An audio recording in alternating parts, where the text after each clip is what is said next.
All right, welcome back. Yeah, I'm excited to get into today's video. Hopefully it's not going to be as long as yesterday's. Yesterday we did our first battle, which was fun, exciting. Glad we finally got to one. We fought the level 3 Labyrinthauros. That video went on way longer than I was expecting it to, but I was determined to get it done all in one go through there. So at the end of the last video, we were just going through and getting the resources from the BP cards that we wounded during that fight, and we added those into our cargo hold there. I'm going to switch over to an actual good view here. One of the things that I actually forgot, go to this camera, is that in some of the higher level primordial fights, there are some bonus resources that you get. So for fighting the level 3 Labyrinthauros, look at how fun and goofy that artwork is. That's great. We actually get 3 additional ambrosia resources. I think those are ambrosia ones, but so let's go ahead and just pull up our scribe app and get those added really quick. Yeah, those are raw ambrosia. Gotta get my bearings here. There we go. Go ahead and add 3 raw ambrosia. And then I did some cleanup off camera. The only things I did were like clear off like the battle map. Also, actually, I remember that I have the premium battle mat that will reflect a little bit less light than the cardboard ones that comes with the game. So in the future battles, we should actually have a little bit of maybe a better view for the battle setup.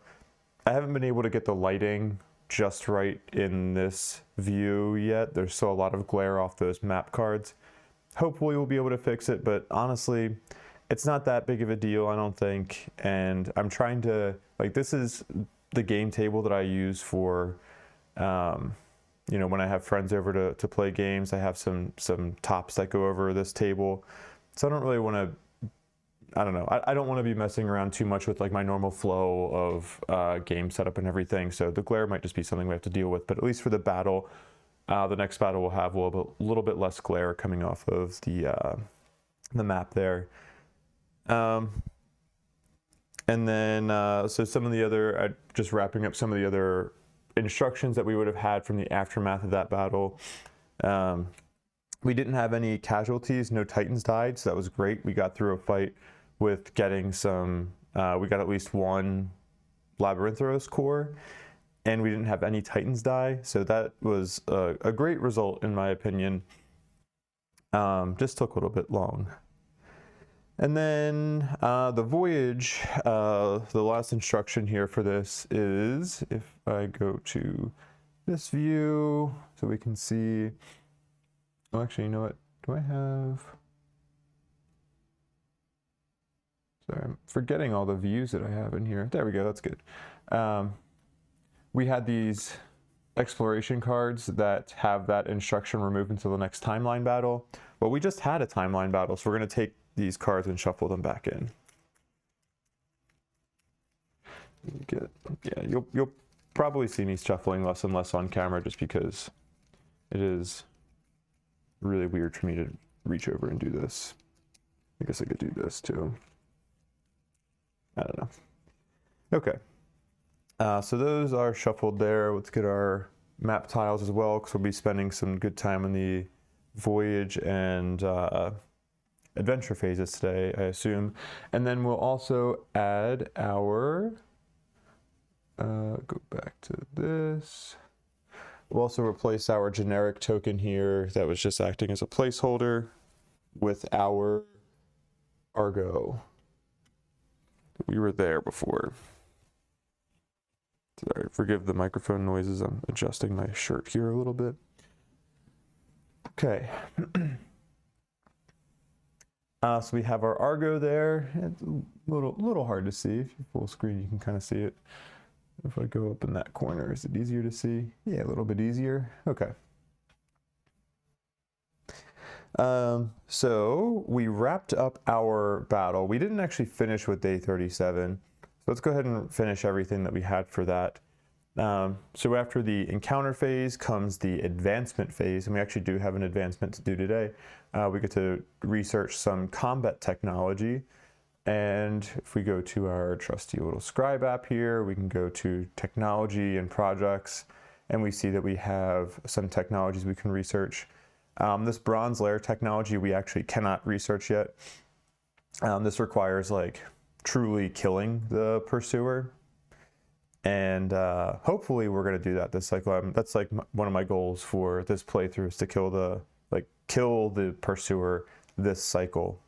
But yeah, we cannot actually research this technology right now. We don't really meet the requirements for it. So it looks like the only two that we can research right now. I'm actually surprised that we can't do Labyrinthauros autopsy because we need to get teleresuscitation as a prerequisite. Ooh, oh, I never actually noticed that they had this view. It grants Titans, Maze Runner. Okay, well, this is cool. So yeah, if we'll probably go ahead and do teleresuscitation because I want to get the Labyrinthauros autopsy next. Ultimately, I really want to get the live study because is it the live study? No, I think it is the which technology did I really want to get? Let's see. My combat research is over here. I think it was the Temino sighting. Yeah, okay. Show this. Let me move some of these things around.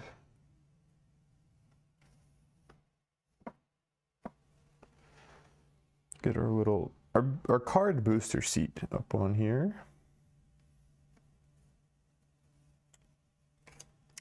A technology that I really want to work my way towards is this Temino sighting card, because I really want to get the Mazimer weapon. It's the upgraded version of the Maze Mace. So we're kind of making a bit of a mad dash for this one, but the requirements for it are pretty hefty. Like we actually haven't, because we have not researched a technology that is a direct prerequisite to Temino sighting.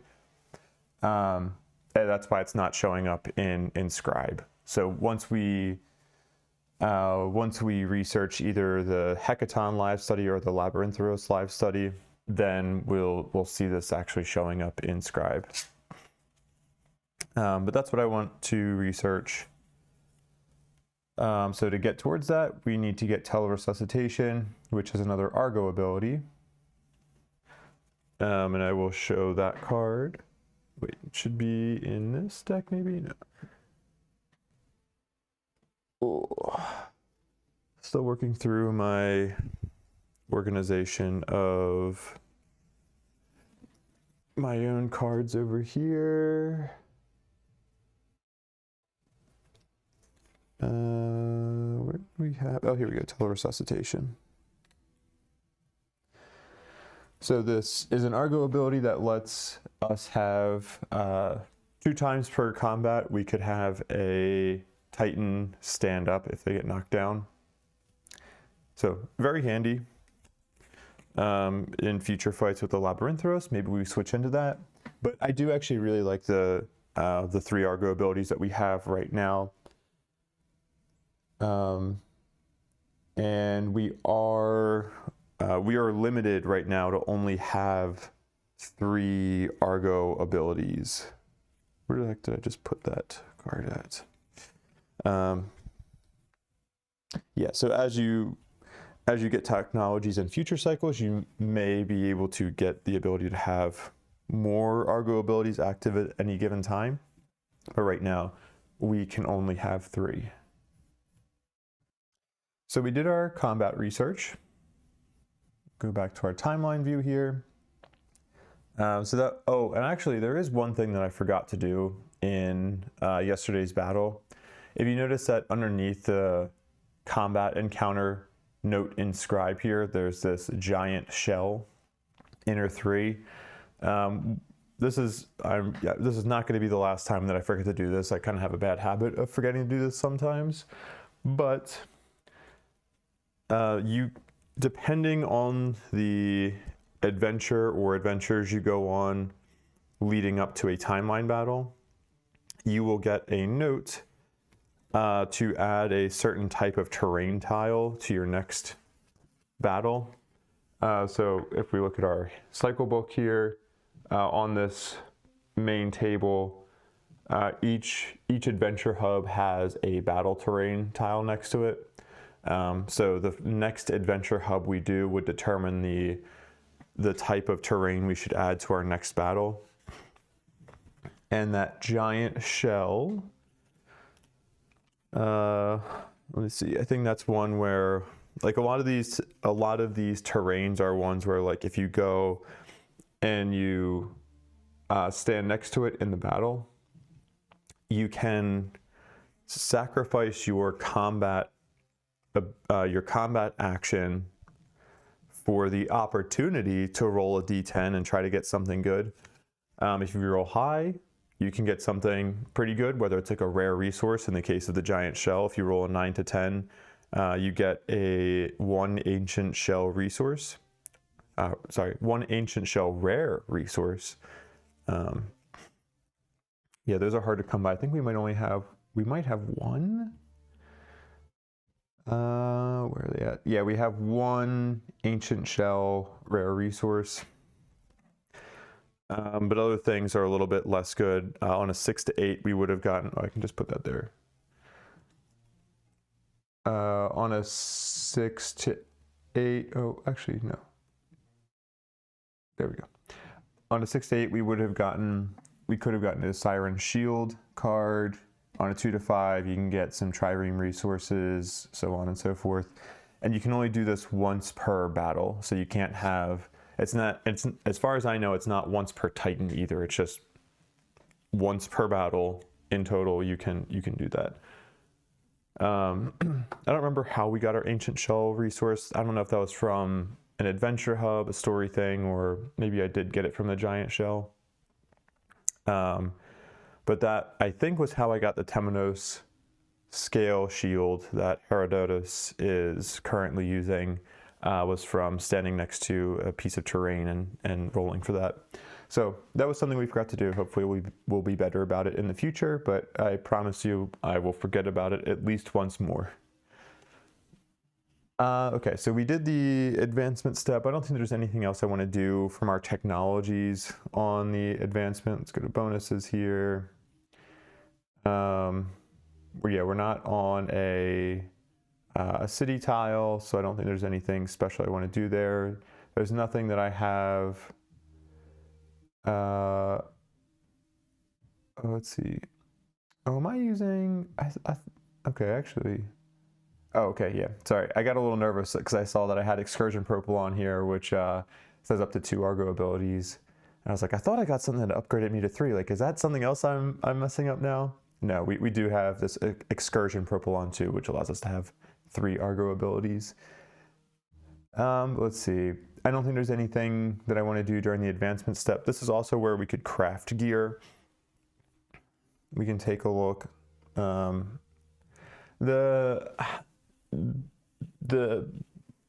am I trying to say? Crafting gear is a little bit annoying, I think. Maybe that might be something that I would like kind of do off camera. I might end up, like, if I'm looking for things that I want to craft, I might pause the recording and then kind of show what I decided I wanted to craft and why. I just don't really have a good, even for myself, like, forget the camera, I don't really have a good view for being able to show the things that I want to craft. Like, I have a little compartment down here where I'm keeping the items that, like, I have unlocked that I can craft, and I, put them in these little trays down here, so that's like I group them by armor that I can craft, ranged or reach weapons that I can craft, shields, so on and so forth. Oh my gosh, that's probably a terrible noise to have on the recording there. And then additionally, I have other little carriers for the things that I have crafted. But I quite like the setup that we have right now. one of the things that I may craft more of depending on the fights that we go into, like I might craft more armor that has a higher ambrosia limit. Ambrosia is not something that we've covered so far, but ambrosia is a type of token you can get on your Titan / Argonaut that isn't inherently negative. There's no penalties with like having 1 or 2 ambrosia, but if every Titan has an ambrosia limit, and if you exceed that ambrosia limit, then your Titan just automatically dies. There's no obol save or anything like that. It's just you're dead. And the pursuer likes to deal a lot of ambrosia, so the next time when I'm actually trying to go after the pursuer, I might focus more on making sure my Titans have a little bit better ambrosia resistance. But yeah, I think right now we're good. This trireme breastplate here, this is also something that I did not cover in the last video. I had mentioned that every Titan generally has 2 accessory slots or 2 support slots.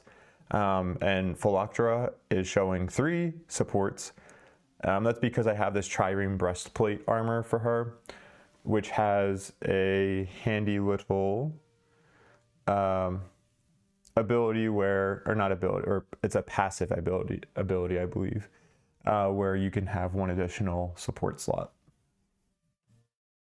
So again, maybe depending on the Titan, or sorry, Primordial that I face in a future fight, I may decide that I want to have another Titan with 1 of those trireme breastplates so we can get additional gear, additional support with us, rather than something like the Glimmer Shroud, for instance, which is not really that effective against the Pursuer. Okay, so we just finished. We're going to wrap up the advancement step for today.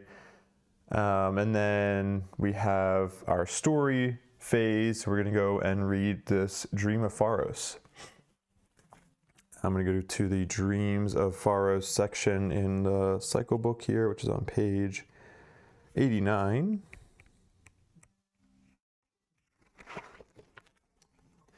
And then on this Dreams of Pharos section, we have a similar like rolling table as our adventure hubs. So we're gonna go ahead and roll a d10 for that in a second, if I can get organized here. Move this out of the way. And we, because that table also had those faded boxes, I need to pull up my faded events part in Scribe here so I can determine which ones I've already done. And here we have our Dreams of Pharos. So take our d10. Oh, where's our crit d10? Where the heck did I put that? Oh, it's over here. Okay. Roll, we got a 6. That would be error 2085. Have we done that one already? Yes, we have done that one. Okay, so we will go ahead and re-roll. Ooh, we got a 10. Have we done the final one? Oh, I don't think we have. Holy Scripture 1618. Okay, we have not done that one. So this is a this 16181513 blah blah blah. This is technically a cipher.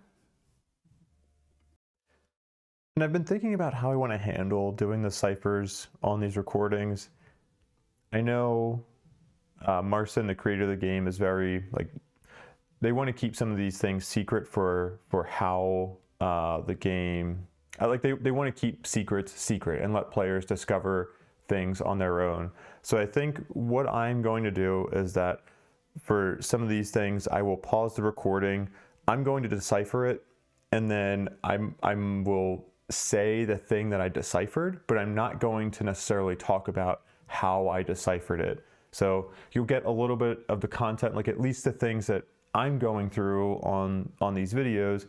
We'll get to experience them together, but maybe I don't know, maybe we'll change our mind at some point about this, but I don't want to talk about like how we go about cracking these ciphers. I'll just I'll do it offline. And through the magic of pausing the recording, I've decoded the text for this number. This translates to Prometheus transgression. I'm going to go ahead and check that one off. And then I will find that full text in here. And so this is what these, let me go and look at this view. This is what these Pharaoh Stelves are, nope, not, we will be doing a Pharaoh Stelve shortly, but this is what these Pharaohs, Dreams of Pharaohs look like. We'll have some text to read. It starts with a similar poem, and then we'll just jump into some text that is going to be very confusing. We don't have a lot of context for this, but maybe we'll be able to make some sense of it. Starless night and the calm black sea, the endless hidden staircase and the endless chasm to be. Open, O maw of eternity, open before the seeker. A light in the darkness calls you to port. The light of Pharos, of knowledge and hope. Walk through the city, but do not linger, as dawn brings with it the 0 point cinder. Once more you visit the dreamy library of Alexandria. It's a shame that this enlightened place of free thought and learning was destroyed at the very beginning of the eschaton. Its guidance is sorely missed. Only the last tome remains. The scroll you find this time must have come from one of the grand temple of the Olympians. It retells the myth of the contemptuous firebrand, Prometheus. The gods in their wisdom had a plan for the world, from the lowly ant to the sinful and weak mortal. The plan was good and ensured that the natural order of things was followed. The future promised was radiant and good, but Prometheus, envious of the Olympians' bond with the mortals, conspired to unravel it all. Thankfully, the gods saw through the blackguard scheme and managed to avoid disaster. Prometheus was imprisoned and sentenced to a punishment to fit his crimes. Endless cycles of suffering. Ooh, very interesting. Okay, I'm not going to speculate too much on the recording here because I think that would involve me talking about things from future cycles, so we'll just let that sit and simmer. So the instruction here is now we have to do a Pharaoh's Delve of 12. So let me get the rules for the Pharaoh's Delve again really quickly. Okay. Now we have them there. So yeah, for a Pharaoh's Delve, what we need is our major trauma deck. So these trauma decks just double, like we mentioned the, what's it called? The minor trauma deck had some numbers in it, and they had some arrows in it, and those help us determine primordial position during a battle, excuse me. The major trauma deck has numbers in the bottom left corner, and these are used for a variety of mini games, we'll say, in Aeon Trespass Odyssey. So what we're going to do is we're going to shuffle, and we have to play this game called a Pharaoh's Delve. And the mechanics of it are that we have a number that we are trying to go for. So the number that we were given in, let's see if we put that there, and maybe we'll just do, you don't really need that. We'll do there. We were given the number of 12, and our objective is to draw cards. We can stop whenever we want. We want to draw cards going that would total to 12 or greater, but we have to be less than 16. So the 12 is determined based off our Pharaoh's Delve instruction here. I'll show that, which shows Pharaoh's Delve 12. And the 16 is just a common rule, like part of a Pharaoh Delve is that you have to be below 16, so you cannot exceed 15. And so there's a success and a failure for it. In this case, if we succeed, we will get an inwards Odyssey, so that's nice. If we fail, then we will lose one crew or one hull, whichever you have less. Oh, okay. We want to be careful about pushing our luck here because we cannot afford to lose hull. It would be nice to get an inwards Odyssey thing, but I am not that, I don't care about it that much. We will get those later in the cycle. I'm not worried about, like, we are trying to get to 20 points for our inwards Odyssey. Argo knowledge, I should say. We're already at 13, and we are only at day 37 in the cycle, so I am not too worried about this. So we're not going to push our luck here. If I recall correctly, then I think the numbers in this deck range from 1 through 8, and each number has two, has duplicates. So I think, yeah, there should be, so that would be 18 cards then. So 1, 2, 3, 4, 5, 6, 7, 8, 9, 10, 11, 12, 13, 14, 15. Oh, 15. Oh, okay, yeah, sorry. So 1 through 8, duplicates of each would be 16. So there's not a duplicate of 1. Maybe it's not a duplicate of, I'm not sure. Okay, well, we'll find out. But the highest number that I think we can get is an 8. So we'll keep that in mind as we're trying to determine. But we'll give it a quick shot. Let's see if we get, well, so we're at 5. Okay. So if we got an 8 right now, we would get 13. So I don't think we can fail on this next draw, so we'll draw one more. We're at 11. Oh, that is, that's probably going to want to be where I stop. Yeah, if we got an, let's see, we cannot exceed 15. So we cannot get a 5, 6, a 7, or an 8. I know we already drew a 5 and a 6, so it's likely that we're going to draw something lower, but I'm not going to push our luck. So we are just going to bail out of this Pharaoh's Delve now. Bailing out before you fail is just nothing happens. So we're just gonna see what would have happened. Oh geez. Oh, okay. Well, we would have been good. We would have gotten 13, but that's okay. All right. So I'm gonna shuffle these again. Okay. Done. And we're gonna move on from the current day because we just finished everything on our timeline. The next step would be the Doom step. We don't have, we're still at 4 out of 5 on our current Doom card, so we don't have anything to resolve in the Doom step. So we're good. We're going to move on to day 38. So we're going to start this day by, I think, going south as part of our movement step for Argo. So going south means we need to be at tile 64. Let's go ahead and find that. Oh, geez. Oh yeah, and also during the battle yesterday, we did lose a diplomacy from the Labyrinthians because we destroyed a city. So we are still friendly with the Labyrinthians. I believe we should be at 6. Yeah.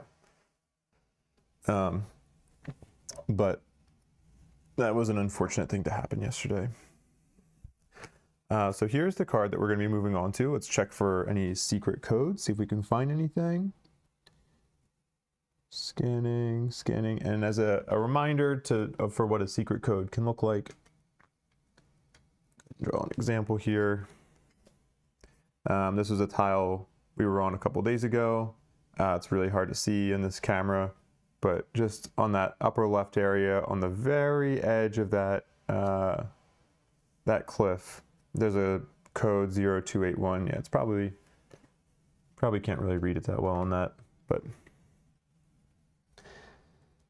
I don't see anything. I'm doubtful there's going to be another secret code in this vicinity anyway, since we just found one. So we'll call it there. But we have a few symbols that we're going to have to resolve. So our Argo will have moved down south 1, and then we're going to resolve our timeline step. Boom. And then we will be doing the exploration step. First thing we'll resolve in the exploration step is this progress symbol, which is very fun. I like that. We're going to go to 5 on our story card there. And the benefit of getting to 5 on the story card, we read our instruction there. It says, let's see, I think this is resolve the effects below when you place a designated number of story tokens on this card. Okay, yes, we do this immediately. And at 5 progress, we reveal the top card from the temple deck and discard it. This is not considered drawing a card. Okay. This is our temple deck. Good, move this out of the way. This is our temple deck. So we're going to draw the top card. Oh, so this is a card that we're looking for. Oh, okay. It says discarding. If you are told to discard this card by the Story 3A effect, discard another card from the temple deck. Then return this card to the deck. Okay. So I guess we would put that back on top. So let's put that over the side for now. Okay, so instead we're going to discard this ruined Minotaur statue. That would say no coordinates are here. Okay.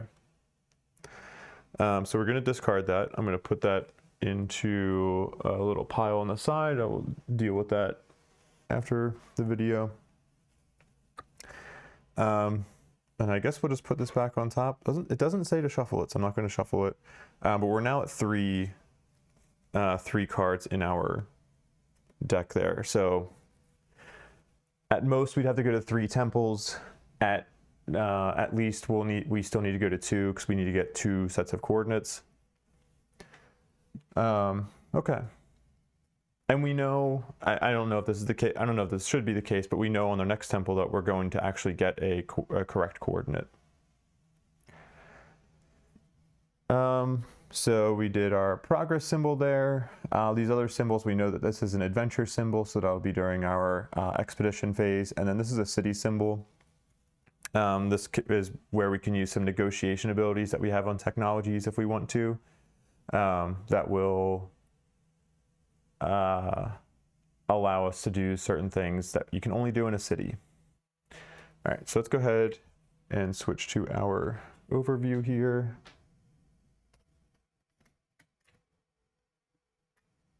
So we are there. I don't know which ones it's easier to see there. Yeah, maybe I guess if it's just hanging over an edge, at least it's a little bit easier to see that it is kind of clipping part of the frame. All right, and then we're still in the exploration step. We're going to do our exploration cards. Oh, I need to bring this back.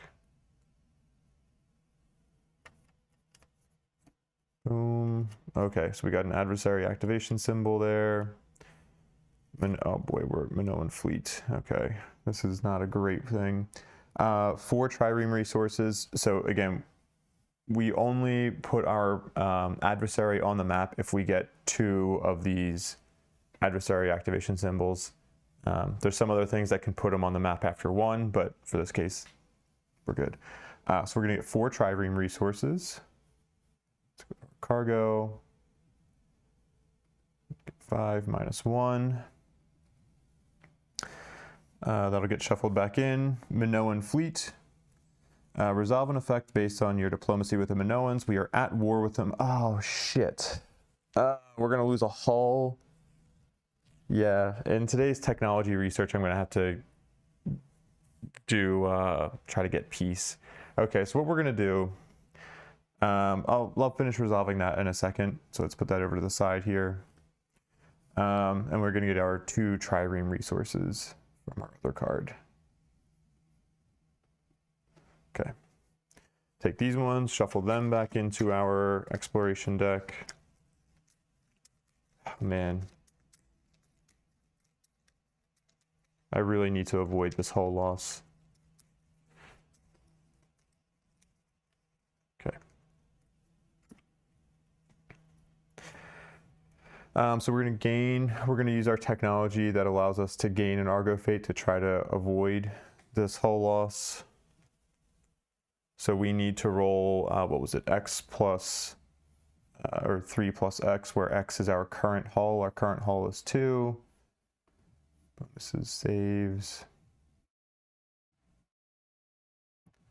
Yeah, X plus 3. So we need a 5 or higher. Thank gosh, we got a 9. All right. Ooh, okay, so we avoid that hull loss. There's nothing else negative. That says remove until the next timeline battle. So good riddance, get the hell out of here. Stupid Minoans. But we're about to make peace with them soon. All right, now we're on to the, let's see, we did exploration. Now we're gonna do expedition. So let's roll for our adventure hub. That is an 8, which is going to put us on, well, I hope, is that Tears in a Minotaur? Heck yeah, it is. Are we gonna finish this one? Are we gonna read an Omega adventure?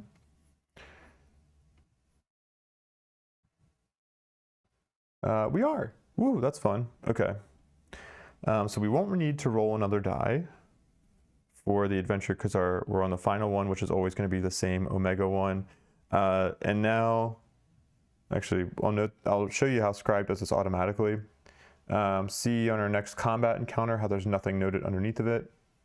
If we go to our, back to our adventure here, and we indicate that we're going to do the final one here, Poseidon's Gift, Curse. Okay, so I'm going to remember Curse because we have to check our Argonauts for this trait in a second. So with the Tears of a Minotaur, we would need to do a Minos Manos unit for our next combat encounter, or our next timeline battle, I should say. So Scribe should have automatically added it. Yep, Minos Manos unit on our next thing. So Scribe does a great job of handling this. It's just, you know, a bit of a user problem when you forget to add it to the battle. Okay. Tears of a Minotaur, what page is that on? That was like 60 something, right? Yeah, 67. Okay, and then we need to go to the Omega adventure, Poseidon's Gift, Curse. Oh yeah, let's check our Argonauts real quick for the curse trait on their nemesies. Curse, no, okay, Fisher does not have it. Neither does Anacreon. Olympia does, she has it on a familiar curse. Yeah, it kind of makes sense. And then Oleander does as well on imprisonment. Okay. Oleander's getting close to retiring. All right. Poseidon's Gift. The silhouette of the ancient library protrudes from the low hilltop, domed roof gleaming in the rising moonlight like the polished skull of a long-dead behemoth. Once white marble columns are now a dull gray, a gargantuan ribcage picked clean by the ravages of time. This is where all the disparate threads of Ariadne's story led. Her search or yours, there's a definite end here, and you feel it. As you draw near, the weathered ruin above you turns out to be anything but abandoned. Crude fortifications seal gaps in the crumbling walls, while the spiked palisade surrounds the base of the walls, deterring potential invaders. As you observe the library, you hear the sound of approaching feet. A solitary figure trudges into view. An aged man with a matted gray beard, unkempt hair upon his crown, and the ceremonial robes that you know to mark him as a dedicant of the cult of Poseidon. He glares down at his own feet, muttering a non-stop stream of words. He appears quite ill at ease. Absent-mindedly, he walks right into the midst of your group. He flinches, but calms after noting the bright uniforms you wear. An Argonaut? Here? Can it be? We come seeking the knowledge of the library. Following a loose thread. A thread? His bushy brow furrows as the priest considers your words before understanding dawns on his gaze. Ah, I may know the secrets of which you speak, and where they rest. You come prepared for battle, I see. That is good. The library's lost to us after Poseidon's fall. The Hornsworn... He spits upon the ground, the wet gobbet sending a puff of dust into the air. Those heretics turned the wrath upon us, scattered the followers of Poseidon to the winds, and occupied our monument to his glory. I think my accent was changing a little bit there in the middle of that. Hey, nobody's perfect. Have they asked you, have the people done nothing to remove them, you ask? Surely, if they are a problem, the locals would deal with them. Deal with them? The priest tone turns incredulous. Oh, they deal with them. They make bargains with them, consort with them. They betray our Lord Poseidon by allowing those thugs to occupy his holy place in exchange for aid in fighting off bandits and protecting their crops. They forsake their spiritual purity for things as crass as crops and gold. Your thoughts are interrupted by the sound of clashing steel. As you turn your eyes to the hilltop, you can see shifting shadows, dancing flames, and the occasional glimmer of bared weapons. A concerted battle is being waged within the ruins of the library. A dry chuckle escapes from the priest's throat.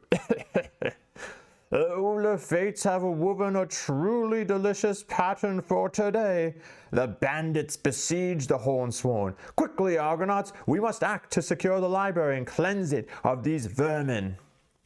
Then we got some instructions here. I mean, brother, I kind of like the Hornsworn, so you might be talking to the wrong person here. Oh, okay. Gain 1 priest of Poseidon. I don't know that. Here in these instructions says gain 1 priest of Poseidon. I don't know that mechanically there's anything specific about the priests you collect. I've never tracked that. There's no place inscribed to track that. So there is something mechanically that I've just missed this whole time, then that's totally on me. But I think it's just for flavor. Okay, so we're gonna add a priest here. And then we would also have to gain a stranger. Maybe we wanna reroll, we have 5 strangers. That's a lot, and we're so low on Argo Fate. I like staying low on Argo Fate just because sometimes when you're gaining Argo Fate, it can snowball. So I don't know. We're still only at 1. I think we're safe to get another one. Let's try to because I think we would have to make a diplomacy check. Let's check that first. Technology bonuses, save. Gain an Argo Fate when you're about to gain Stranger to test diplomacy of 7+. Success, lower this by 1 to a minimum of 0. I mean, the other part of me could just be like, hey, screw it, we'll just gain strangers. I know at least having 3 or more strangers is bad because of the Dog Days card, the exploration card. I don't remember if there's an effect. I'm sure there are effects for like the total number of strangers, but I do think we probably want to keep that somewhat low.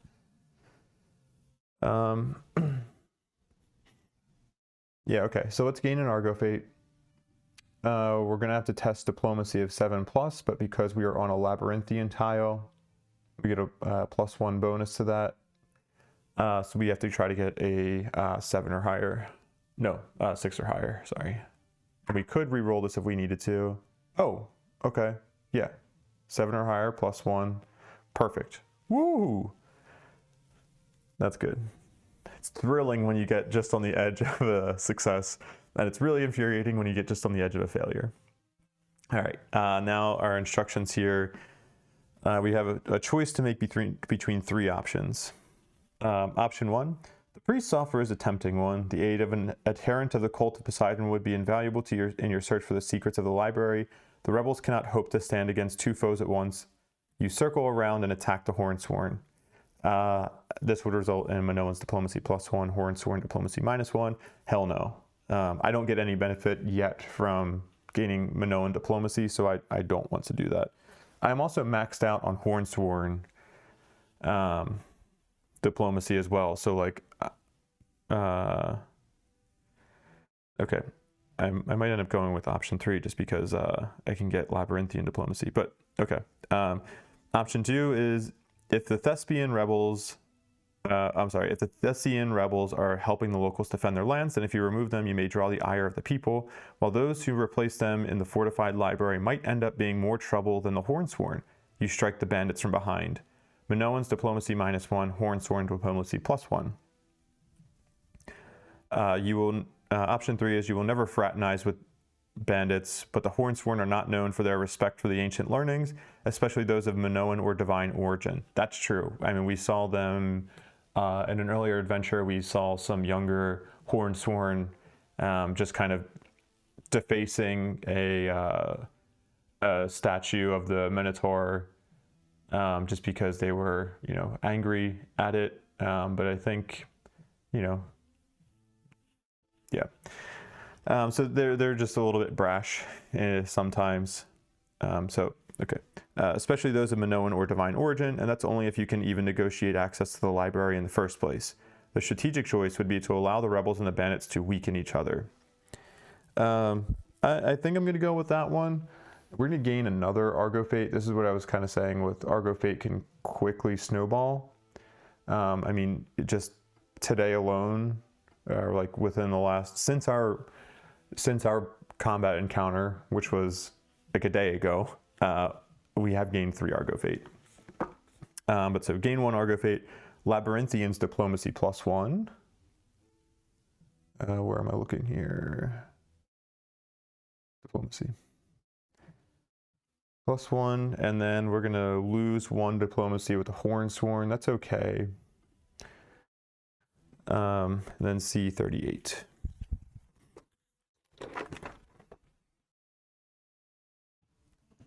You know that a wise leader does not rush wildly into battle.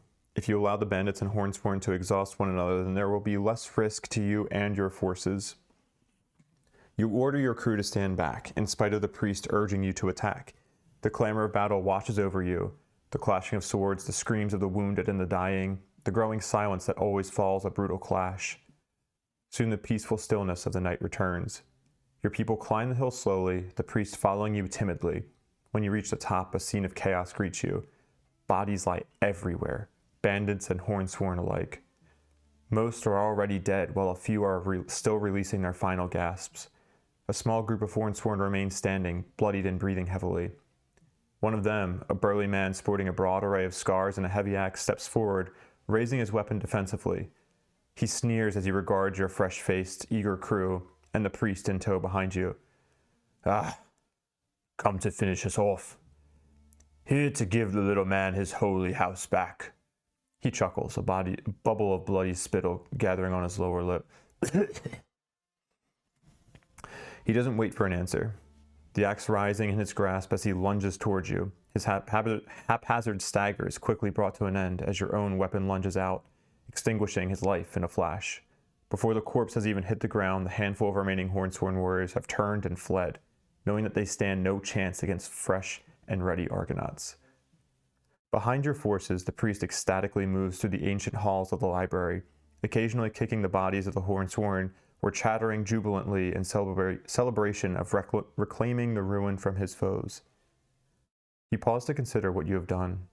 This place may hold no answers, while the men and women here might have done something with their lives.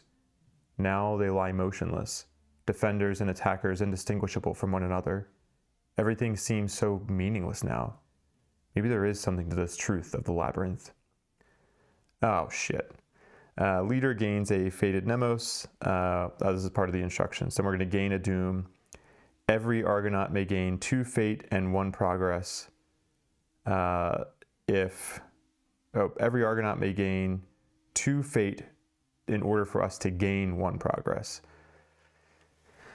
Oh man, Fated Nemos. That stinks.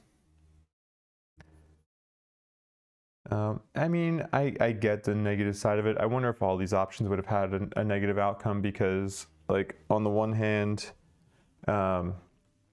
we chose to do nothing and we let kind of everybody just battle it out. But, like, otherwise we were going to help one group kill the other group. So, we're gonna gain a. Oh, we didn't even choose a party leader at the beginning of this. All right, so we're gonna randomly roll to see who our party leader is. I have. I don't really use these yet. I have dice representing like our different colors of our Argonauts here, so we're just gonna do this randomly. Whoever rolls the lowest is the party leader and thus gets the Fated Nemos. So our lowest is blue at a 1, and that's Anacreon.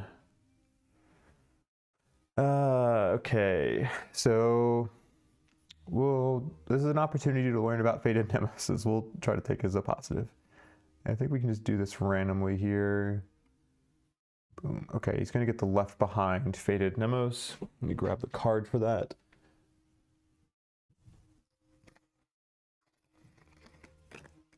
Okay, so Fated Nemesis are kind of like, so similar to how regular Nemesis are like memories that an Argonaut has. Fated Nemos is kind of like a past trauma or something to that effect. They do have negative consequences. So Left Behind says, you are just a burden to them. The effect is that you cannot be the last one to take your turn during the Titan round unless there are no other living Titans. Okay. So my problem with Fated Nemesis is that sometimes I forget about them. Yep, I'm sure there will be 1 or 2 battles where I forget about this, or 1 or 2 like Titan rounds or something. But things to note on the card, so that negative effect. We have a courage -1, so while we have this, we actually have a penalty to courage. So if we have to take courage tests, Anacreon's going to be at a disadvantage here. Similar to a Nemos, we have spots, we have nodes, we need to get nodes for it to try to fill it up, and then we can get rid of the Nemos. And then once you resolve a Fated Nemos, and then also there's these 3 traits, so Fate, Supernatural, and Curse. Once you resolve a Fated Nemos, there is a positive effect to it. If you once he resolves it, if he takes his turn last during the Titan round, then he would lose 1 Fate.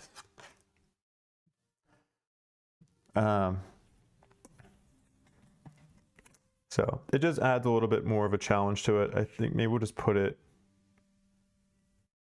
on his Titan sheet there. Yeah, I'm trying to think of like good places that would be to put it. All right, we'll deal with that. All right, so leader gains a Fated Nemos. Then we also gain a Doom. I'm actually not going to gain an Argo Fate to try to prevent this Doom. I'm just going to gain the Doom. I don't want to gain another Argo Fate. So we're going to go up to 5 out of 5 Doom. So in the Doom step, we will need to flip over to the next side of the card. And then every Argonaut may gain 2 Fate to gain 1 progress token. Oh, is it really worth gaining the progress token? 5 out of 9. I may not do this. I don't want to gain. That's 8 Fate total. That is a heavy cost for 1 progress token.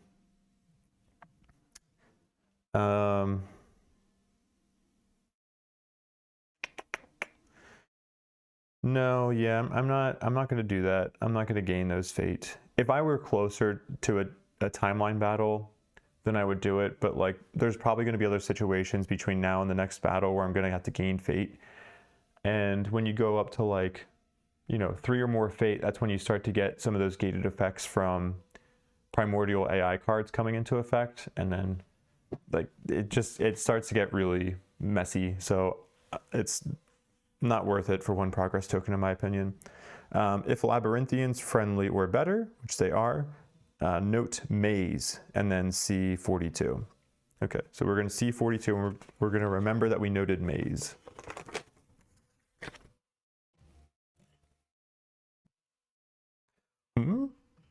Yes. Oh, yes. I suppose I did promise to help you find what you were seeking. It's beneath this piece of rubble. He points to the library. It was well guarded against trespassers, but the labyrinth is strong here. You'll find a way down. Just be warned, Poseidon has left quite a mess. Minos be damned. The priest turns to leave, and only now do you notice a maze tattoo crawling onto his neck from beneath the robes. You kill me or let me go. It makes no difference to the truth. Either lose one priest or gain one doom. Oh, well, okay. I mean, I don't want to gain a doom, but does losing the one priest just mean that I'm going to kill him? The story doesn't seem to imply that. Yeah, I'm gonna lose a priest. I have 3 right now. I don't need him. I don't think I used a ton of priests, especially not in cycle 1 for my first playthrough. So that's okay. I'm okay. I'm happy having 2 priests. You eventually find a way down through a symmetrical shaft in the shape of a maze block, just as the priest said. You lower yourself down into the vast chamber. C41. Judging by the sea wave pattern carved into the giant columns, this seems to be a temple of Poseidon, though you wonder why it would be hidden from view. You spread out to cover more ground. The labyrinth has indeed struck here, transforming the whole western wall into a vertigo-inducing mosaic of moving lines and angular protrusions. Then there are the giant statues of cows, made from white marble. Mortals did not make this. Despite the holy ornaments, despite the labyrinthization, you still recognize the masterful stonework and the true builders of these places. The Centimanes. And then it gives a cipher here. Boom. And it's saying that this pattern is 0. So again, I will decode this in 1 second. Okay, so that pattern translated to 2389. So let's go ahead and mark that on our timeline, or note that down so we read that during the story phase. 2389.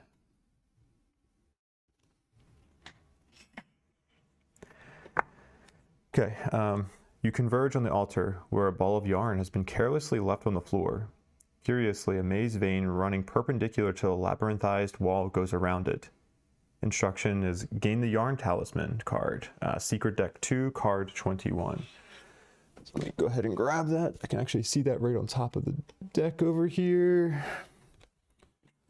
And here is our yarn talisman card. I actually really like this card.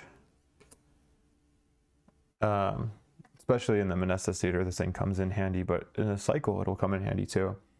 It's an attachment attached to your Titan sheet. During an attack, ignore labyrinth tiles for the purposes of line of sight and adjacency. When applying despair penalties, ignore 1 despair token. So it has a similar benefit to the unseen scar that Ulyssia has right now. But it doesn't have any kind of downside, and it allows you to attack through, like, for the purposes of line of sight and adjacency, we get to ignore labyrinth tiles, so we can ignore those walls that separate people on labyrinth tiles. So that's fantastic. We'll take that and let's just throw that on somebody random right now.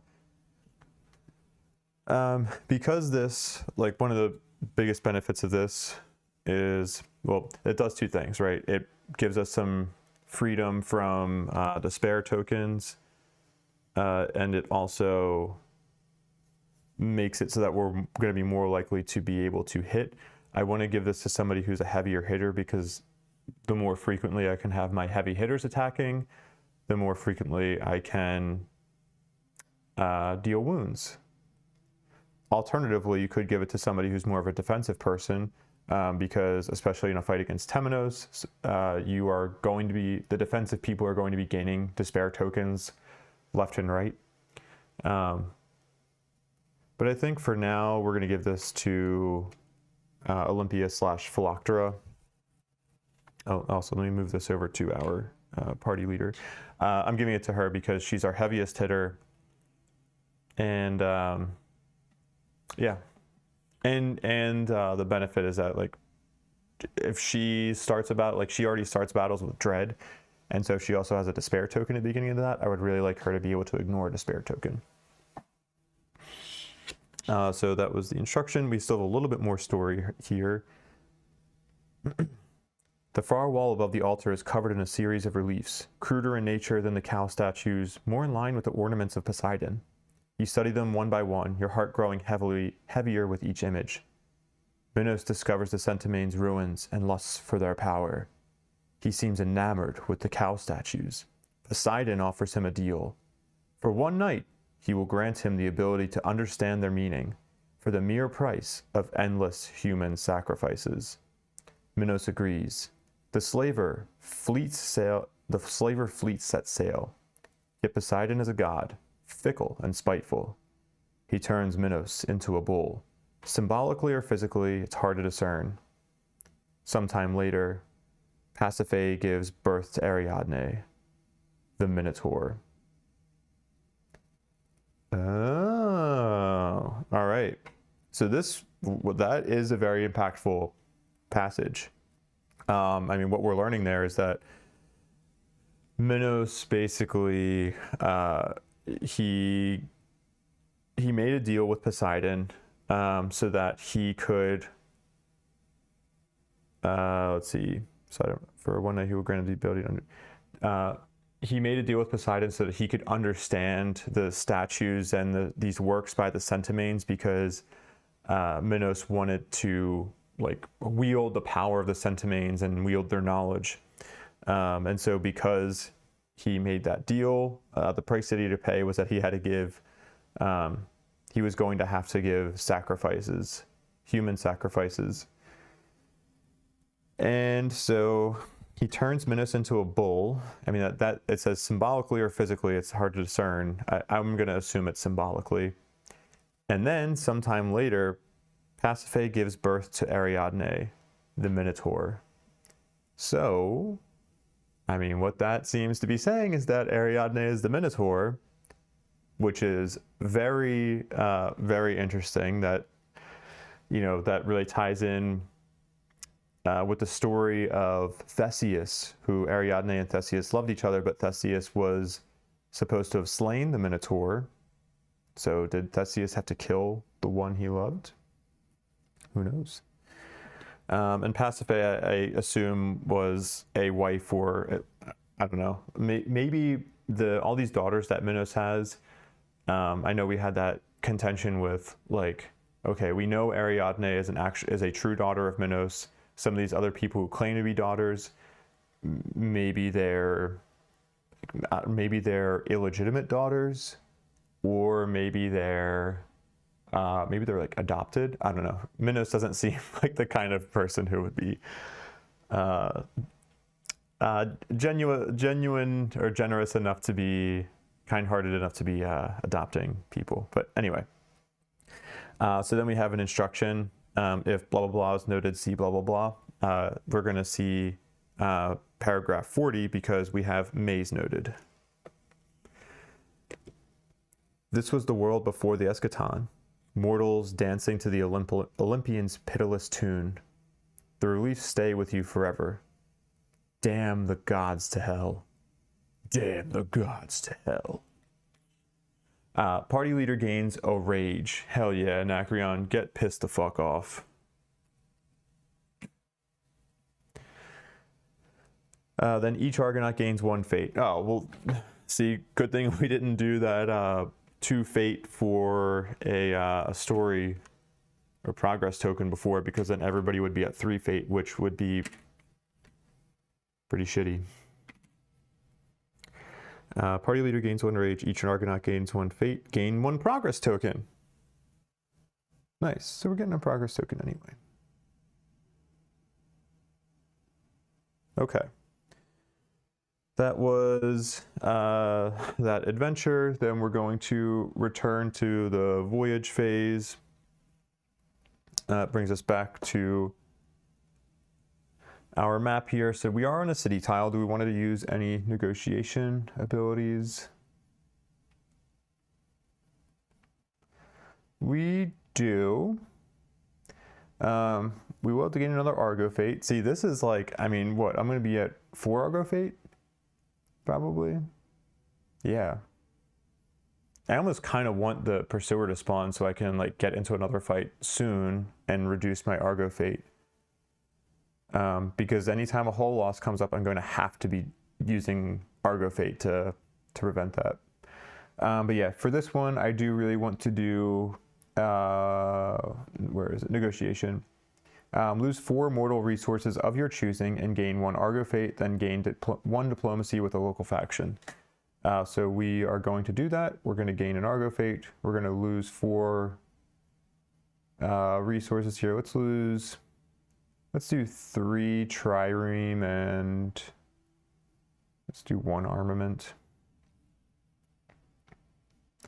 And then we'll be able to gain a diplomacy with the Labyrinthians, which makes us now allied with them. Huge.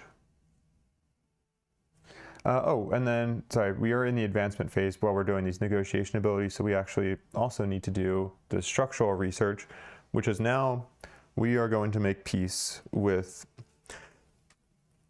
do we want to do it now? Do we want to wait a little bit more? So when's our next structural research? 43. I think we need to, I don't know if it's actually possible to get allied with all 3 of the factions by the end of the cycle, because most frequently when you're gaining diplomacy, you're gaining 1 for one faction, you're losing 1 with another. So it's not often that you get a net gain in diplomacy unless you're doing something like this negotiation ability. And yeah, let's see. So right now, I mean, we have 17 positive diplomacy and then -10 from the Minoans. So that's, yeah, we're at +7 in terms of total diplomacy gain.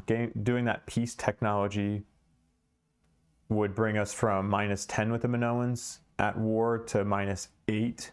Excuse me. So then we'd be at +9 total to diplomacy. And to be at allied with everybody requires you to be at what, 6 plus 24 overall. But at least like maybe we can start getting Minoans to like a neutral at least. So we probably want to prioritize that sooner than later. Let's do it. Oops. We go to projects here. We'll do our structural research, which is peace. Plus, oh, okay, that's the other way I can like look at it. But just so you can see what peace does. Choose 1 faction you are at war with and immediately set your diplomacy with this faction to -8. This ability ignores the normal restriction of the at war diplomacy threshold. Oh, we have to lose 1 Titan.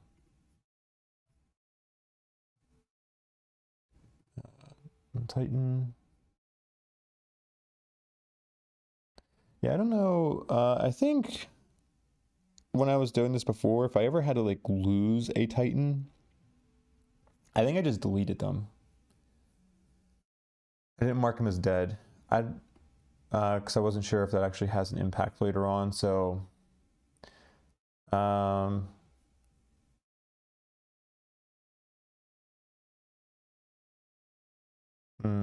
do I want to do here?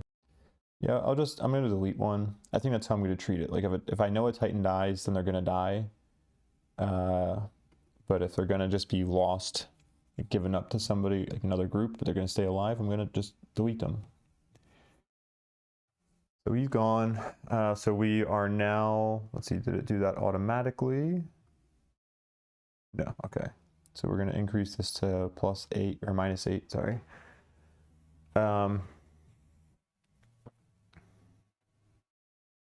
Yeah, okay. So that's good. Not being at war with the Minoans, but we're going to have to start doing positive things for the Minoans to earn their trust again. And then I think we're going to be done with this day. Oh, actually, no, sorry. We have story phase because we have a hidden passage to read. Find that hidden passage. Okay. 2389. And this was from decoding that one series of glyphs in our adventure. With numbers, the unknowable world could at last be measured. With the highest keenness did the Centamin scholars begin the great work of counting and describing all that there was. Progress became the way of life, science its creed. Worship of the gods waned, and for the first time, the Olympians frowned. So there's a benefit here to gain a progress token, but I'm going to pause the recording because I need to check something. I'm not showing in this glyphs area because the glyphs shows like any of the secret things that I've done so far, and it also shows the trend. Like I have already put in there the translations for each glyph symbol. So I don't want to show all those translations. So I'm going to check to see if I've done this code already. So 1 second. And yes, I have indeed. I was going to say that text sounded familiar. So we've already done that. I'm not going to gain that progress symbol again. So we'll skip over the rest of that. And now we are on to Doom. So because we were at 5 out of 5 Doom on Doom card 2A, let me get this little platform back over here.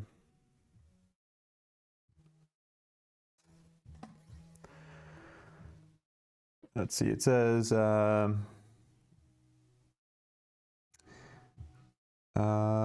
when there are 5 or more Doom tokens on this card, flip it to side 2B. Place excess Doom tokens on side 2B.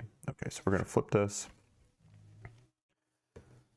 And it reads, those few who managed to escape from the heart of the island fear to look back, to tell tales of a land transformed into Pythagoras' nightmare. Angular trees bearing angular fruit, grass becoming like fine texture and hills turning into solid blocks cut by an unholy mason, birds flying in maze patterns on the evening sky and elk growing maze-like antlers. They also tell of a man who speaks for the maze, the punished. He is coming to Gnosis, they whisper, fearfully. To render judgment? No, to receive it. Ooh, okay. So we have the punished once again. Let's see. So the effects of this are place a labyrinthian temple marker on the closest unoccupied city tile. I think unoccupied counts as either the Argo, or I think, and like occupying a tile is either the Argo is on it or there's another marker on it. Correction, it's unoccupied means no tokens other than the last visited city. So we are actually going to put a labyrinthian temple marker on the city that we're on right now. And let's see. Yeah, place on the closest unoccupied city. There are no okay. There's a little like note on that if you are not next to a or if there's no unoccupied city on the map, then you would just put it on some tile adjacent to the Argo. And I had to do that earlier over here. Oh, you can't even see. I'm not even showing on the map. I had to do that earlier over here because Gnosis doesn't count. You cannot put the tiles on Gnosis. So yeah, and I just put a marker there. Anyway, so this labyrinthian temple marker is going to go on to this tile. So at least we already got a chance to use our diplomacy stuff on this tile. Then we continue, add the Maze Storm exploration card to the exploration deck. Go ahead and do that.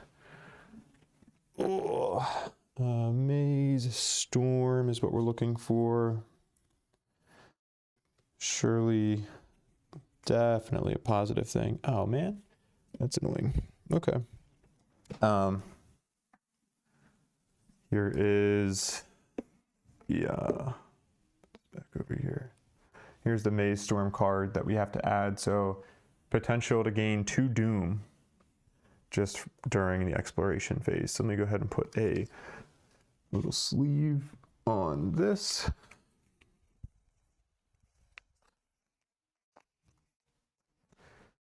We're going to shuffle this into our exploration deck. Let's see. Next, we see. Okay, yeah. If there are 6 or more Doom tokens on this card, see 25, then set excess Doom tokens aside. Okay. So put that stuff over there. We're going to put our little booster down here. We're going to put this off to the side. Put that over there. Okay. Now we are done with that day. I think we can go ahead and knock out another day. There was a lot going on in that day, so I think let's see if we can get another, at least 1 or 2 more quick days done. All right, so we're going to go to our timeline here. And on the next day, we want to start with our timeline step. We're going to go east to tile number 65. And oh, these are actually Minoan tiles along the edge here. All right. Huge fan of that. Let's go to this. At least we're not at war with them. We're still not on their good side, but better than at war. And I need my booster seat back. No. Yeah, we do. Okay.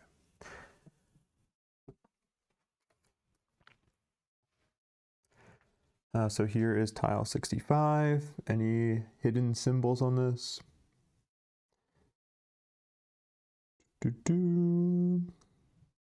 No, I don't see anything. I could treat this like Blue's Clues. I don't see anything. Do you see anything? That's right. That's right, I don't see anything. Maybe that's more like Dora the Explorer. I don't know. I was too old for Dora. All right. So yeah, I don't see anything special here. Okay, so we're gonna put this tile down on our sheet over here, our map. I'm gonna show our ship going east onto this thing. And then we're gonna mark off day 39 on our timeline. So that was movement step, timeline step. Now we're gonna be on exploration step. Let's go back to this view, move this. We're gonna draw our exploration cards here. Oh, before we do that, sorry, we'll show that one still, but first I need to add a Titan because there was a Titan symbol on that map tile. Okay. Go to a cargo because we're going to be adding some resources here. We're gonna, well, okay. I haven't really gotten a lot of like cascading piles here. Oh, there we go. Well, Pursuer's going to be on the map soon, and he's going to be moving towards us. That's honestly okay with me. So we are going to resolve this pile first. We're going to gain 3 monument resources. Oh, damn. All right, we are still denounced. Okay, so we're going to gain 3 monument resources. And then this one says, the hidden temple for denounced or worst, we gain a doom. This is a Minoan tile. We're still denounced with them. So we are going to gain, we're on 2B here. We're going to gain a doom. So we're done resolving that one. Then we have Cackle. This is the evil card that basically just summons the Pursuer. So there's 2 adversary activation symbols. So because there are, during this like same resolution of an event, there are at least 2 symbols. We are going to put him on our map. So we have to put him 4 spaces away. I don't think there are like specific requirements on where you have to place him other than just being 4 spaces away. Confirming that in the rules really quick. And yeah, okay, we place him 4 spaces away. And something I just learned, if you spawned the adversary during the exploration step, immediately end this adversary activation and ignore any other adversary activations until the end of this step. I never knew that. I played the entire first playthrough of my campaign and had a lot of cascading effects like that. So what that means is that in this case where we have these 3 adversary activation symbols, I had always interpreted that as, okay, we're going to spawn him 4 spaces away, and then that 3rd symbol is going to cause him to spawn or move 1 space closer. But what the rules are actually saying is that he spawns and then he doesn't move anymore after that. So that's much nicer. So we have a lot of options for where we can put him, but we generally want to put him further away from us. Additionally, when the adversary moves, sorry, what I meant to say was that, like, we know we're going to be going this direction, so like we generally want to put him in a way that's like not going to be having us go in the same direction as him. So maybe we will put him down here, because when an adversary moves, they prioritize going east-west first, and then they would go north-south. So we could have him be trying to move up to get us, because we're going to be going away from him. So I'm fine with that. And he's not going to move anymore during this exploration step. Wow, see, this is, with a game like this, you know, you're learning new stuff all the time. And it's nice when you realize you were playing a rule wrong and you were playing it in a more challenging way. So, okay, we had Cackle, we finished resolving Cackle. So that, yeah, that is, oh, okay, well, with Cackle doesn't necessarily mean he hasn't spawned yet. So if he had already spawned at this point, it's like, this could just be, he could be moving up to 3 spaces towards you. Okay, this is going to be a remove until the next timeline battle, so we'll take that out.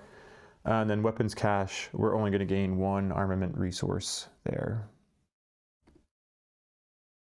Gain 1 armament. All right, let's go ahead and shuffle those in. And all right, so we did our exploration step there. There's nothing else to resolve for the exploration step.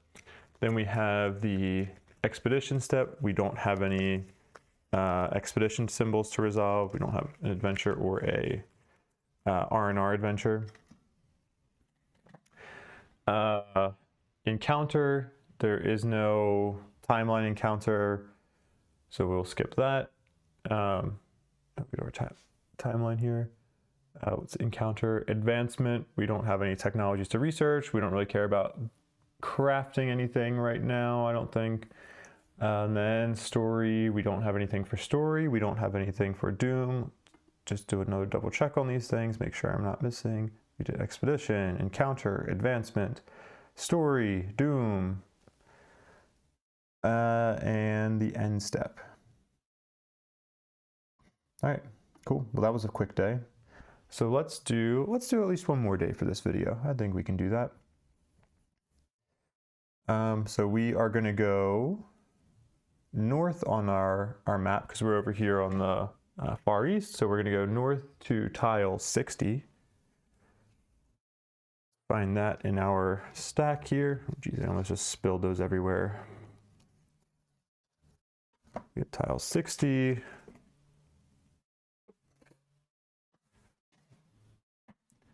All right, everybody, let's look for that secret hidden code. I don't see one here.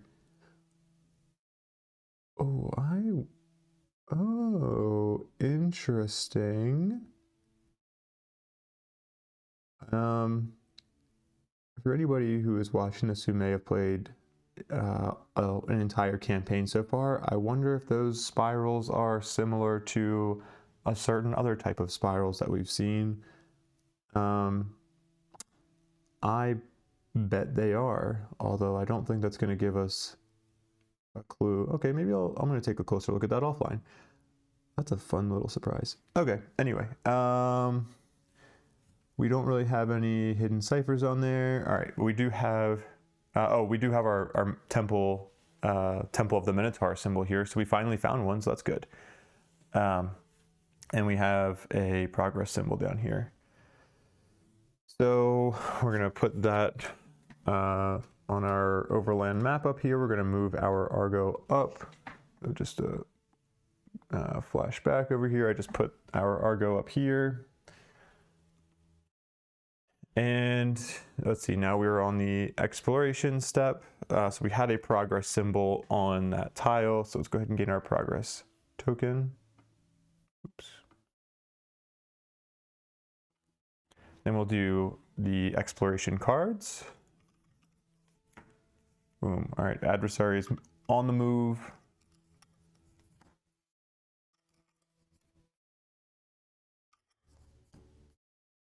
Oh boy. Oh boy, it is a lot. All right, so here we finally got a good like stacking stack here, a stacking stack. All right, for this old armory, we're gonna gain 3 armament resources. We're still on a Minoan tile, so we are not allied with them. So we're just gonna get 3 armament. And then we have 1 adversary activation.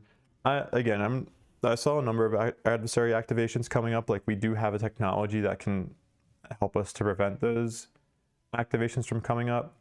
But my Argo Fate is getting a little high, so I'm kind of okay with going into a pursuer fight. Yeah, when I say pursuer or adversary, like the pursuer is our current adversary. Even if I was just going into that fight and just accepting that I'm going to lose it, like at this point I should be able to do okay. I can pretty consistently win against at least a toying pursuer.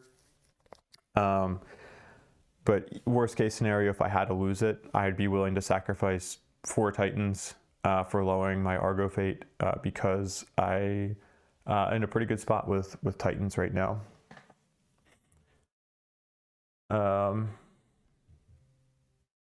Yeah, most likely I might lose like 1 or 2 Titans and I would end up winning the fight. All right, so we did the 1 pile, so it's going to go back into our exploration stack. And now we're going to resolve this stack. Let's go with Hornsworn Fleet. So we are allied with the Hornsworns. Just confirm that. We should be allied with both the Hornsworns and the Labyrinthians, and we are. And since we're allied, we're going to gain a progress. Nice. Okay. I don't know why I keep going back to that. So that will get removed until the next timeline battle. Then we have our next one. We're to gain a Titan. I think we're already at the limit for Titan, so that gaining a Titan isn't going to do anything. We are not friendly plus, so nobody's going to gain a rage, unfortunately. Next we have Maze Pilgrim. Gain 1 stranger. If on a Labyrinthian tile, gain 2 strangers instead. And then if you have 3 or more strangers, see 14 in the Fated Conundrum hub. That's unfortunate. All right, so we're gonna gain a stranger. Do I want to fight this gain? I'll just take it. Oh, geez, okay.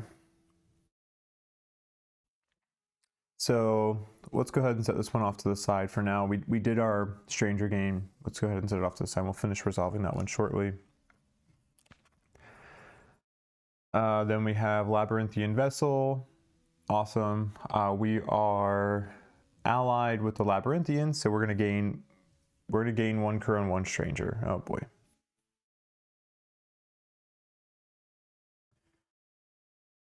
Uh, 7 strangers. Jeez. Okay. And we're gonna take this one out until the next timeline battle, and then we have Shipyard, gain 4 trireme resources, and then we have to choose an Argonaut to gain 1 danger. That's not bad.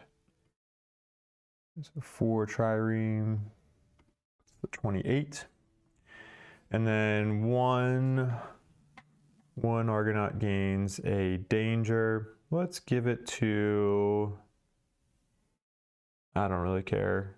I probably just don't want to give it to Herodotus because he's like one of my main tanks, so we're just going to give it to Solon. Okay, so these will get shuffled back in. And then for the rest of this Maze Pilgrim thing, we have to see paragraph 14 in the Fated Conundrum Hub.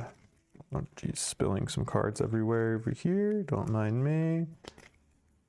All right, let's finish shuffling these exploration cards. Go back in the deck over there. All right. I can put this here. Okay, so Fated Conundrum, 14. All right. You felt something brewing for some time now. You have heard whispers of discontent. Some are wondering what they're doing on Crete in the middle of a conflict not their own. Others are coming dangerously close to sympathizing with the labyrinthian message. One morning you notice a pale drawing of the maze symbol on one of the bulkheads, and you feel it in your guts. It's happening. There's a growing number of labyrinthian converts on the ship. This is becoming a problem. Let's see if I can get a good view of this. Geez, here. So yeah, we have a whole section here. This thing actually has a bunch of faded boxes. So we're gonna go in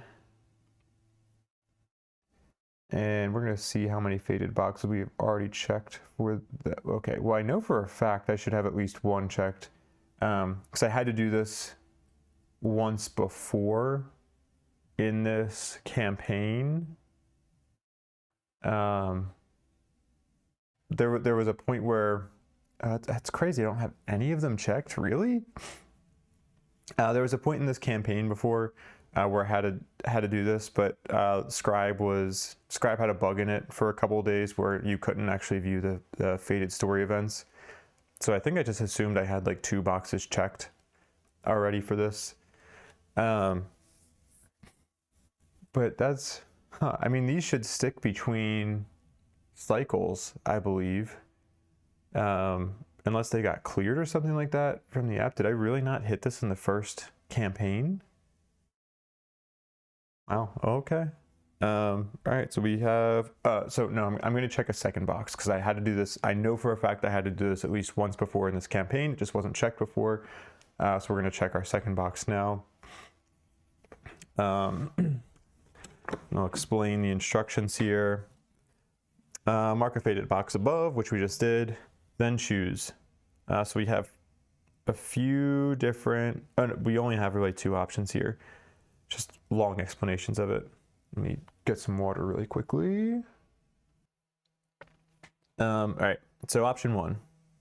There's no place for worshippers for the nothingness on the Argo. They must go before things truly escalate. You banish the neophytes.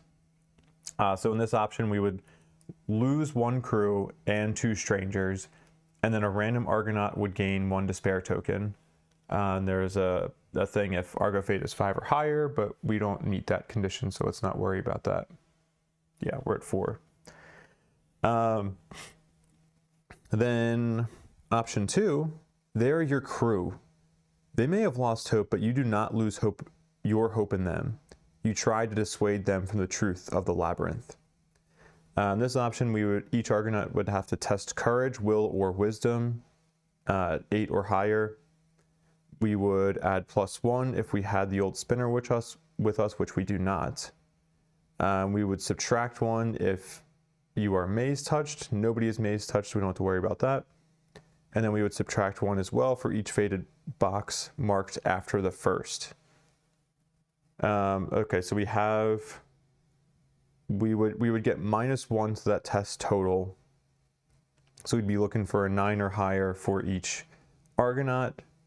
That's a pretty hard test, and we could choose courage, will, or wisdom. So basically what I'm trying to figure out is like, if we get 3 or more successes on this test, the best case scenario for ending this whole event would be we would get to lose 3 strangers, which is excellent, and then if Argo Fate is 4 or more, which it is, we would get a progress token. Like, that's outstanding. If we only have 2 successes, we would get 1 Doom and 1 Argo Fate and 1 Stranger. And then if we had 0 or 1 successes, we would lose 1 Argo Fate and 1 stranger, and we would gain a doom, and we would lose diplomacy with the Labyrinthians. If we choose option 1, then we lose a crew, we lose 2 strangers, and then we would lose a diplomacy with the Labyrinthians. So I really want to lose strangers, and I'm okay with losing crew. So like option 1 is a tempting option because it guarantees that we're going to lose 2 strangers. But like I would love to be able to lose 3 strangers. Do I think I can get 3 or more successes on this? So again, for each Argonaut would have to test courage, will, or wisdom. Each one could test a different thing. Fisher would have +1, so she would need to roll an 8 or higher. Courage, will, or wisdom, same thing for Anacreon. Olympia would have to roll a 7 or higher. And then Oleander would have to roll a 7 or higher as well. And we could do a fate reroll for each of them.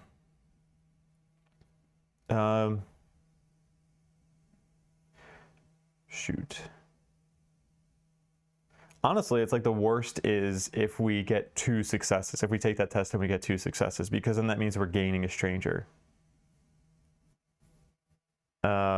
Which seems really bizarre. Oh, okay, I guess the story, the little flavor text with it kind of makes it make more sense. All right, I like rolling dice. Let's try to test this. Am I gonna regret this? Maybe. Who knows? But at least you'll get to see me regret it. Won't that be fun? All right, so we are trying to roll 8 or higher for these 2 and 7 or higher for these 2 based off of the bonuses that we get with them. In each case, we can spend a fate to do a reroll. And I think what we want to do is let's do the harder ones first. Because if I get 2 successes, like if I succeed with both of them, then I'm going to try to go for the 3 or more successes. If I fail, I mean, does it really matter? Let's just stop talking. Let's just do it. We're just going to go with Fisher first. So with Fisher, we need an 8 or higher.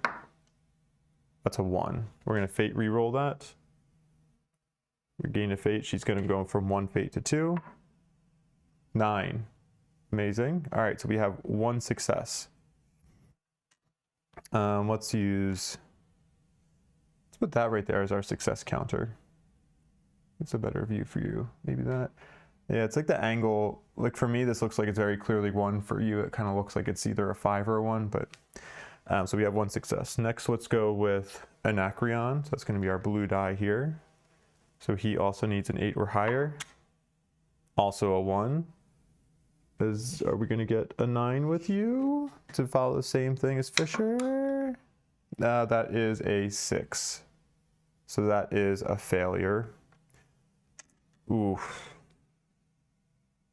This is the weird part. All right, so now, I mean, screw it. We can still try to get 3 successes.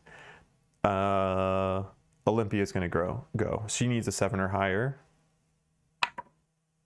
Oh, man, all right, fate reroll. Oh, that's a little cocked. Damn, that's 2 failures. All right, now I actually want a 3rd failure because I would rather, at least with a 3rd failure, I can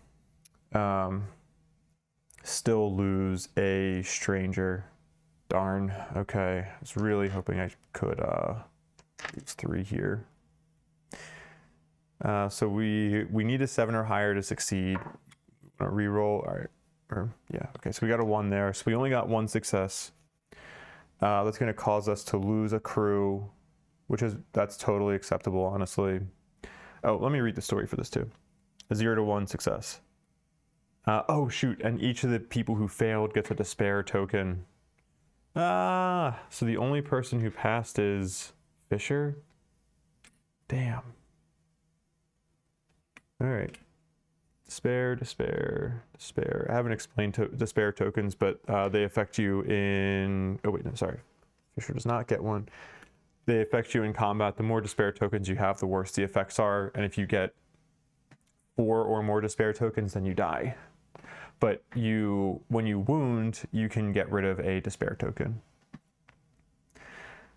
Okay, yeah. 0 to 1 successes.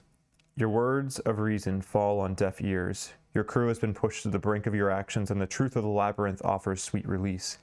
It's a miracle this didn't end in bloodshed. Some of the neophytes leave, but there may be more who are more secretive with their beliefs.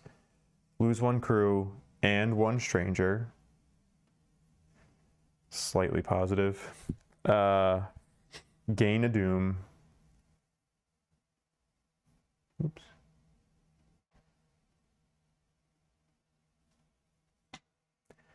And Labyrinthian's diplomacy -1. Not allied anymore. Okay. Regardless of your choice and outcome, you have to work on your rhetoric and devise something that can combat the poisonous truth of the labyrinth. Gain the rhetoric technology card if you don't already have it. We already have that and have researched it. Okay, so that will come out into the next timeline battle. This can go away. So that was our exploration phase. Now we're on to the adventure phase, and we do have an adventure hub to resolve for this day. Let's go back to this. So we're going to roll for our adventure hub table. That's a 7. What does that give us?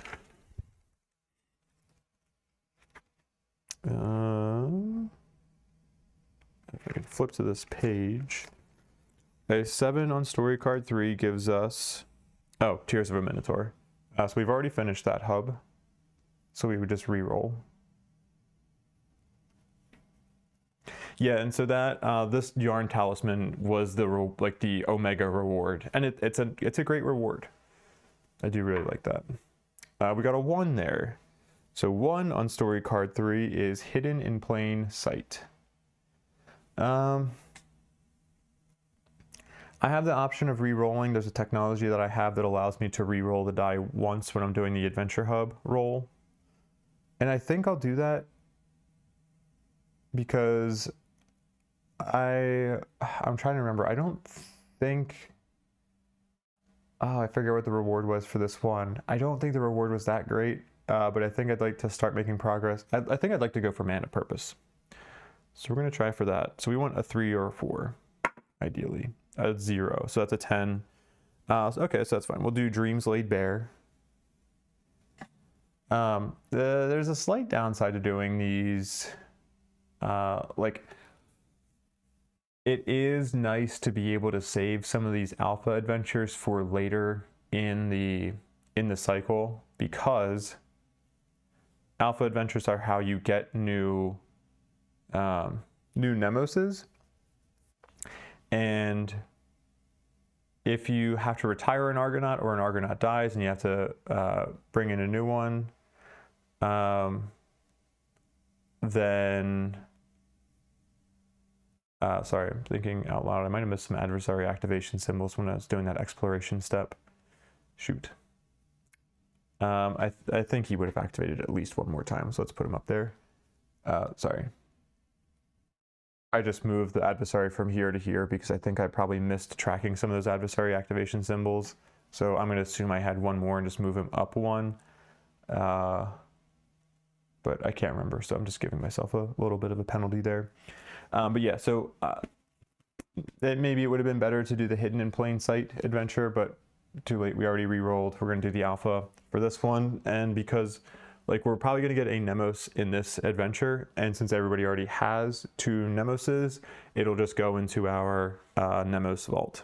So 9 to 10, Dreams Laid Bare. Dreams Laid Bare, where are we at here? What page do we need to go to? Page 74.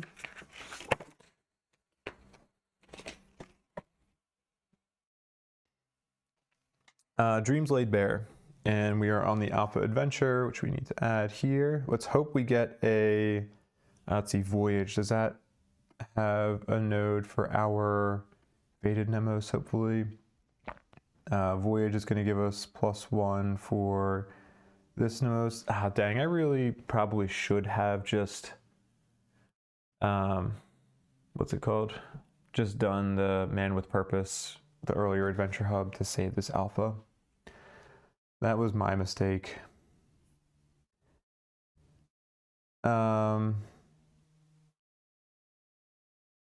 Yeah, you know what? Screw it. I'm gonna retcon this. Hey, I'm cheating. This is definitely cheating, but I'm gonna do it because I do really want to save this this alpha adventure for after an Argonaut retires. So yeah, you got me. I'm doing it. So I was gonna do that and hit. What was it? It was hit. I wanted to get Man of Purpose. I rolled a Hidden in Plain Sight, so we're gonna do that. Okay. Hidden in Plain Sight.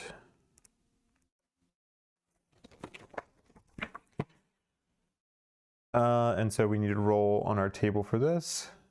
So let's get that up. That's a 7.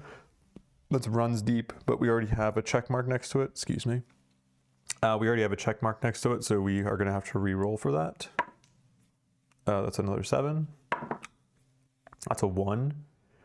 That is Konstantinos. We have not done that yet. Konstantinos is heritage. So let's see, it's still going to give us a note. Yeah, so this is a case where both of our Nemoses here have heritage, but it's going to go to the more dominant Nemos. So Fisher is very close to retiring. Heritage, yeah, we're going to have one for Death Follows. I really want Anacreon to retire with a Dream You Hold, because I really want to keep Death Follows for, like, in our Nemos vault. Unfortunately, no nodes for our Fated Nemos. Fated Nemoses, like, generally you can only gain 1 node per, like, adventure trait. Fated Nemoses are different than Nemoses technically, so you could gain a node for a Fated Nemos and for a Nemos as well. Also, there are some effects that allow you to gain a node for, it'll say gain a node for a chosen Nemos. I don't think you can choose a Fated Nemos in that case. It's specifically for a regular Nemos, not a Fated Nemos. Okay, so Heritage would be +1 for Olympia's Minoan Heritage. We're good there. Okay. So we are on to, what did I say, Konstantinos for Hidden in Plain Sight. As you explore the Siren coast, you hear a rumor that a sworn enemy of Theseus, a general by the name of Konstantinos, makes his home there. He commanded the Minoan army during the Battle of Gortyna, near the war's end. Theseus almost lost. Almost. The farm seems all but deserted. You walk among untended beehives, their low hum drowning all other sounds and making you jumpy. Further in, someone has dug out a sizable pit. Sharp spikes shoved into sides, facing downward, betray its purpose. Before you are able to glimpse what or who is inside, an old woman approaches you from behind a low house. Konstantinos has left to fight the wraith of the Centimanes, she announces, and you quickly realize that she's talking about a hecaton. His man set an ambush in a valley, a mere hour's walk from here. But there may be too few of them to hold the line, she adds cunningly. Who's in the pit? Asks the party leader. The woman's eyes grow cold. The pit is for traitors and enemies of Crete. If you are unwilling to help us in the fight against the labyrinth, you may find yourselves amongst the latter. And there it is. Now we have instructions. Choose. Option 1. The Minoan dynasty has supported your actions on the island, and you should repay them in kind. Besides, if the hecaton prevails, he may turn to the Argo next. You rush to help Konstantinos. That would be Hornsworn Diplomacy -1, Minoan's Diplomacy +1. Option 2. If not for the short-sightedness and cruelty of Minos, those who call themselves Hornsworn would gladly lay down their lives for the island. Instead, they are hunted, You will not stand for this. You refuse to help and free the prisoners from the pit instead. Hornsworn diplomacy +1, Minoan's diplomacy -1. There is the just thing to do. This is option 3. There is the just thing to do, and then there is the right thing to do. You have no right to ask this of the prisoners, but will ask nonetheless. The maze divides, so shall you unite. You free the prisoners from the pit on the condition they will help you and Constantinos against the Hecaton.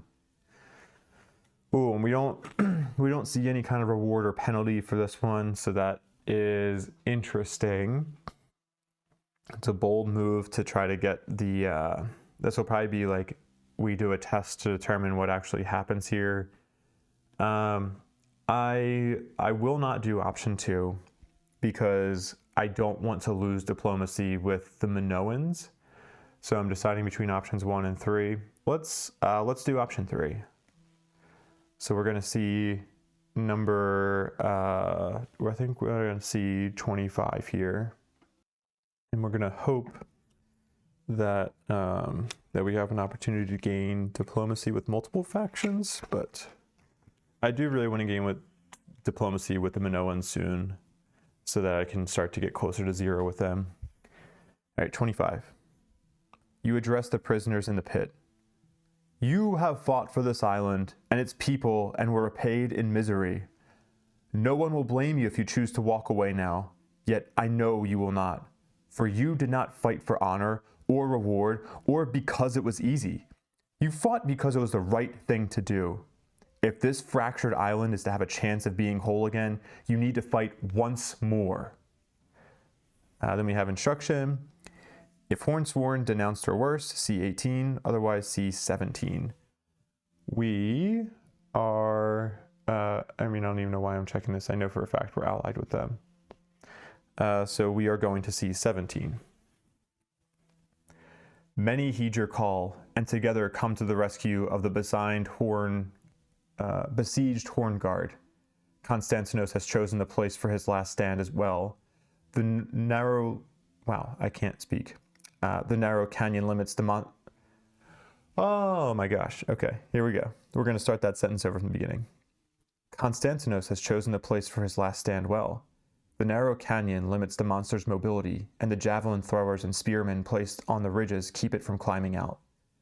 The combined forces provide the necessary push to turn the tide. The 100-handed beast dies from 1,000 cuts. Constantinos, a mild-mannered man in his 60s, thanks you and the Hornsworn for your help. I see now why Princess Acropolis values you so, says the general begrudgingly. Theseus united the common people and the scorned houses into a force that shook the dynasty. Sadly, movements united beyond the admiration of a singular hero can be stopped with a well-placed dagger. Yours, on the other hand, lives beyond the individual. That is your strength. Fearful of this new power, many will seek to stop you. Okay, that seems like a positive outcome. Interesting. Hornsworn diplomacy +1. I'm kind of surprised we don't get any kind of diplomacy for the Minoans. We're going to gain a progress. Nice. We're at 9 out of 9. That's going to allow us to remove another card from our pile here. So we would discard that, but we're not going to discard it. We're going to discard that, and we do discard it. It would have given us a Argo knowledge, but that's okay. Like I said, we'll have plenty of time to get those. Put that off to the side there, and we'll put that on top. So we know we will only need to visit 2 Minotaur temples, and we're visiting 1 today. So we're getting close to the end of this side of the story. So let's see. Diplomacy +1, gain 1 progress token, and 3 calcified knucklebone resources. 1, 2, 3. This is a resource that you normally get from fighting the Hecaton. And then we lose 1 Titan. Totally acceptable. In this case, I would say that losing 1 Titan means it died.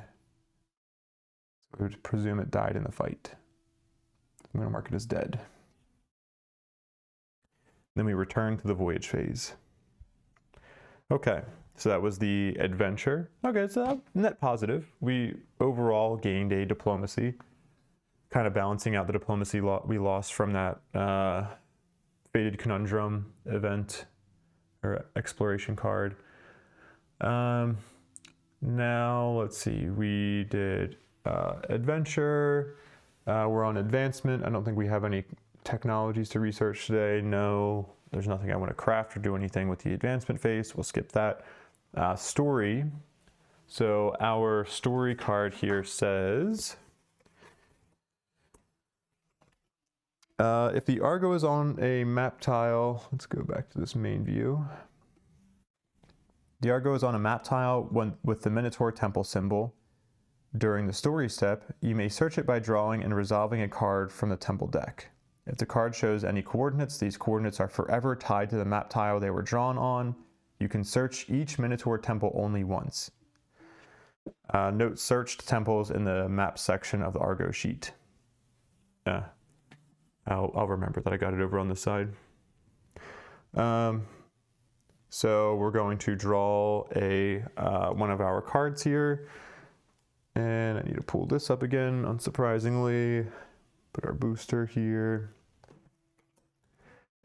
And this is what we drew. Oh, even that's a little hard to read. That's okay. The map tile you are currently on designates the longitude coordinate of the Acropolis, Sepulcher. Note this tile's number in the map section of the Argo sheet. Okay, so we should. Okay, so we are on tile 60 for this. Let's just put it here. Longitude, oh my gosh. Longitude is tile 60. Okay. Nice. So that is, we just searched one of the temples of the Minotaur, and we found some coordinates to the Acropolis Sepulcher. Put that there. And now we are doing, was there anything else that we need to do today? I think that might be it. Yeah, story phase, nothing for the Doom phase. Oh, I wonder, one second, let me check something. No, okay, sorry, I was checking to see, I saw our Argo knowledge is at 13, I could not remember if we increased that and then forgot to read that Inwards Odyssey section, but we did not. We did read that one. That's the one where we got the Demeter God form. So let's go ahead and end the video there today. We just finished day 39. We'll be starting on the next video with day 40. So we found some of the coordinates for the Daedalus safe house. I'm sorry, we found some of the coordinates for the Acropolis Sepulcher, which is hopefully going to take us to the grave of Ariadne, and hopefully we can find King Minos there. All right, I think we'll end the video there. Thank you all for watching, and I'll see you in the next one.